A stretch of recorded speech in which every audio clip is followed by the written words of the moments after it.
বদরের যুদ্ধ করে বললে মদিনার তো মক্কায় কি যুদ্ধ করে নামাজ রমজান মাস মদিনা শরীফ রসুল রওনা দিয়ে দেয় আর রসুলের মানুষ আছে প্রায় 1000 উঠি আর রসুল রসুল্লাহ মানুষ প্রথম আছে কেন গণি ফেলার দৃষ্টি খেয়াল হচ্ছে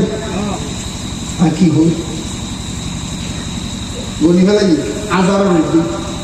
প্রথম আরো রকম আস্তে আস্তে আস্তে আস্তে আস্তে বদরের ময়দান আসে ময়দানে যাই পরে আর রসুল আরোগ্য করা আরোগ্য কি ইয়া রাসূলুল্লাহ ঘরের থেকে যখন বের হয়েছিলাম লিস্টিভুক্ত করে আসছি গণনা করে আসছি বারবার গণনা করার দরকার কি আর প্রয়োজন নেই আমার রাসূলুল্লাহ লক্ষ্য আমি নবী জাহান নবী তুমি তার